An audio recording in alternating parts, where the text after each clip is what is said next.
Hey, Game of Thrones fans, Campfire Nate here to talk about Season 6, Episode 6, Blood of My Blood. Another really good episode. Sorry this is a little late. Had some Memorial Day fun, just a little late now, but moving on. We got 7 moments. We're going to talk about them. Number 1, Bran's visions.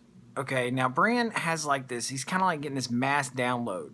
Three-Eyed Raven kind of plugs him in and just kind of like hits him with all this information as he's leaving. Basically, you know, he's supposed to be the new Three-Eyed Raven, so he's got to get all this info. So he's going into, like, this moment. Well, during this thing that he's doing, you see a lot of these really cool, like, images. Some of them from the past. Some of them we don't know what they are. But I was really excited about that. And I'm going to do a video later this week kind of breaking those down a little bit more. But I thought that was really cool. They get rescued by this interesting person. You're like, who is this? You know, for book readers, we're totally like, we know who this is. And for show watchers, they're like, what the crap's going on? So it was interesting. Moving on to number 2, and that is Sam goes home. You know, he goes home. His mom is really sweet. His dad is a total dick. All right, his dad in this whole like awkward dinner they have is just gut wrenching. His dad is just calling him out, just making him feel like crap the whole time. And you feel bad for Sam, and, you know, Sam's kind of like, okay, I'm leaving, you know, and I'm like, what are you doing, Sam? He's going to leave little Sam and Gilly, and you're kind of mad, and then he comes back in, he's like, you know what, screw this, we're leaving, and I'm taking my dad's valyrian sword, so that's important. Hopefully, you know, I really don't care if we see his dad again, he's kind of a douche, but at the same time, I kind of want to see something, you know, I think he deserves a good butt kicking, so we'll see what happens. But moving on to moment number 3, Arya is now trying to complete her mission to kill this actress, and she just can't. You know, she realizes that this person is not... She's a good person, and she's not willing just to murder people just for the sake of the Faceless Men. Like, she realizes, you know, there's people out there that she wants to kill, but these random people just aren't it. She's not just this bloodthirsty person who needs vengeance on numerous people for no purpose at all. So she decides, you know what, I'm done. She goes and gets Needle, which is absolutely great. And Jaqen basically gives the wife permission to go kill her. So I am very excited for that confrontation. And at the same time, I'm kind of disappointed with Jaqen. Like, dude, like, you kind of went through all this effort to, you know, bring her in and just be like, all right, I'm done. I don't know. I feel like there's still another twist coming with that, but we'll see what happens. Moving on to favorite moment number 4. And they finally come in to get Marjorie. They've brought in the army. They're ready to do it. And what happens? It looks like poor Tommen has been drinking the Kool-Aid. The Sparrow has been dishing out. He is completely gone off his rocker. A lot of that, I think, is because of Marjorie. But you can't help from wondering, is this Marjorie trying to play her own plan to get out? Does she have some kind of thought process here? Or is she truly... has completely drunk in the Kool-Aid just like Tommen? I don't believe that's the case. She seems a little smarter than that. She also seems like she's playing an angle here as well, which is interesting. I'm not sure what's going to happen with that, but I really want someone to knock that smug look off of the Sparrow's face like really bad. But moving on to number 5, and that's basically that they give Jaime the boot. They say, you're no longer the Lord Commander. And I feel bad for Jaime. You know, Jaime just wants to protect his, you know, well, technically his son. But, you know, they also need to move the plot along, and they need to move him to a different direction.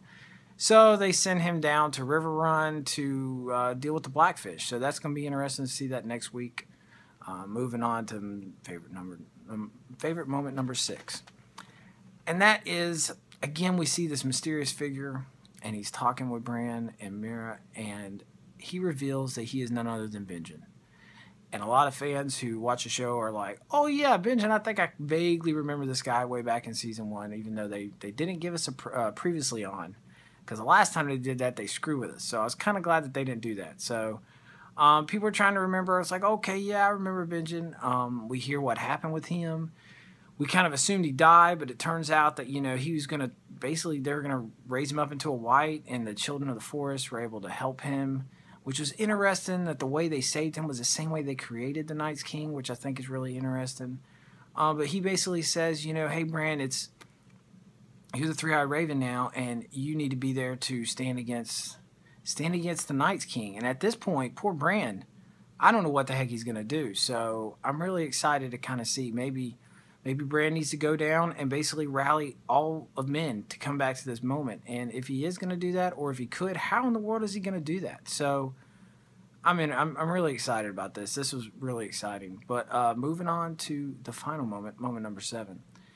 And that is, Dany is just, chilling with her Khalasar there as they're making their way back to Meereen. And it just so happens that this interesting conversation between Dora's kind of explaining to her that it's like, what are you going to do? Like, you're a ruler, but I'm not sure if this was just kind of to point out to him that he didn't feel like she could actually be like someone to attack. Like, she was there to lead as far as being like really good with speeches and talking and moving her people along. But she decides, I think I'm going to go on a little trip. Just wait there right second. And boom, there she does. She shows up with the Drogon, who we've been like, where the crap is this dragon at? She shows up. It's really interesting because you see the Khalasar, they worship their horses and they're so, spiritual and stuff. And to see her riding this dragon has got to be like a huge, like, oh crap, we definitely picked the right person to follow kind of moment. So they're getting really excited about seeing her. She's sitting there. She has this huge speech, gets them really jacked up. And she really looks like she's really, really ready to finally go to Westeros, which I don't know how she's going to make it there. She's definitely needs some ships. Maybe there's some people with some ships that are going to come into play soon. We'll see.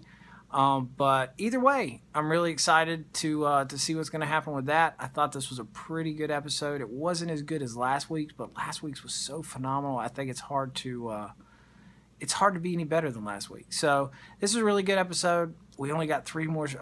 Let's see, we got 7, 8, 9. No, we got 4 more left. So I'm really excited about the season. I can't wait to see what's going to happen next. Let me know if we missed a moment. If there's a moment that we missed that maybe you're thinking about, let me know what it is. Leave us a comment, give us a thumbs up. But until next time, we'll see you later.